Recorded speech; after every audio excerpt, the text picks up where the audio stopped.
Bonjour à tous. Alors, est-ce qu'on peut se faire plaisir en roulant sur un vélo de pro quand on n'est pas, quand on n'est plus du tout coursier, quand on a un âge certain?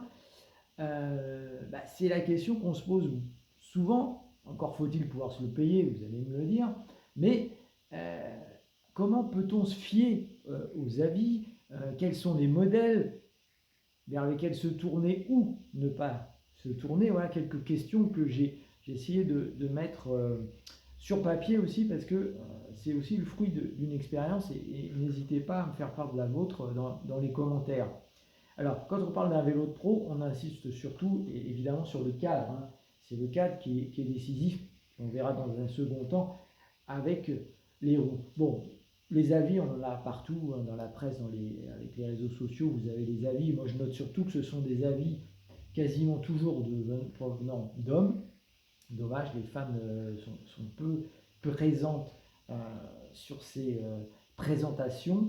Et vraiment, c'est vraiment dommage, parce que ça donne une sensibilité physique et psychologique d'ailleurs complètement différente et peut-être très nuancée, et ça nous manque beaucoup. Donc des jeunes coursiers qui nous font les présentations de vélos qu'ils ont en plus, en termes de qualité, l'habitude de rouler. Euh, donc vous avez forcément un biais de confirmation lié à cet entraînement sur ce type de matériel. Je ne m'attarde pas sur le fait que c'est un contexte aussi, une présentation de vélo qui sort, en termes, je dirais même, en étant honnête, hein, en termes d'indépendance par rapport à une présentation d'une marque, vous m'avez compris, c'est pas simple. Donc voilà, donc les avis, rien ne vaut l'avis de son pote, ou alors si par hasard on arrive, et c'est quasiment impossible aujourd'hui à essayer ces vélos, c'est très difficile de se fier au retour d'informations. Qu'est-ce qu'on a dans ce qu'on appelle en termes de matériel les vélos dits de pro? En fait, historiquement, on a chez les pros, ils ont toujours eu trois vélos. On va laisser de côté le contre-la-montre, mais globalement, les équipes sont équipées de deux vélos, et les marques fournissent deux vélos, un vélo dit de vitesse qu'on a appelé maintenant vélo aéro, et un vélo dit de montagne. Donc déjà là, vous avez un point de repère objectif. Vous avez deux vélos qui peuvent être relativement très différents. Et logiquement, le vélo dit de montagne, dans ces marques, au sommet de la gamme, le vélo de montagne est plus accessible. Pourquoi? Parce que quand vous voulez grimper, vous ne grimpez pas à la même vitesse, et que forcément, que sur les routes évidemment plates, même sauf quand on s'appelle Pogacar, mais ça c'est un autre débat. Et ces vélos sont vivants et malléables, y compris à petite vitesse. Et c'est ça qui est clé pour les cyclos qui ne roulent pas souvent à 45, 40, et qui parfois n'arrivent pas à tenir des moyennes de 30 ou 35.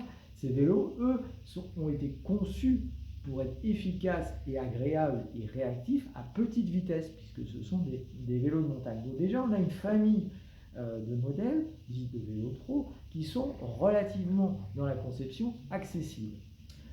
Alors, on peut les citer, hein, pour avoir les points de repère qu'on connaît, par exemple les grandes marques, c'est Trek, ils ont eu le Madone et les Monda étant vélo de montagne, vélo remarquable d'ailleurs.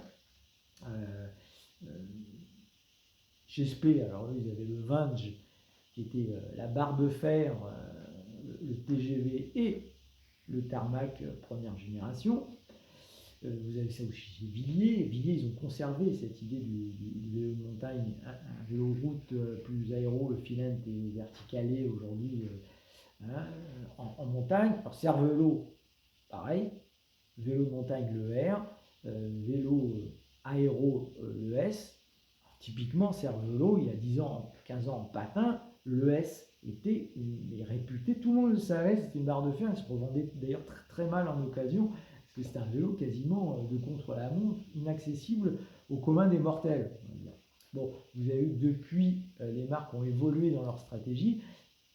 C'est SP qui avait inauguré le mouvement en faisant, en quelque sorte, en créant ce qu'ils appellent le vélo ultime, fusion des deux vélos. Aujourd'hui, vous avez surtout le tarmac en compète. Trek vient de basculer sur un vélo unique, ils ont continué à appeler Madone, mais qui est en fait la fusion du Madone et de l'Emonda. Bon, Donc vous avez ces doubles typologies qui permettent de rouler, j'ose le dire, en cas de... Et puis la question des roues, franchement c'est la question sans doute qui passe avant tout. Un vélo, un 4x2 Pro, même bien rigide, il l'est forcément, il l'est.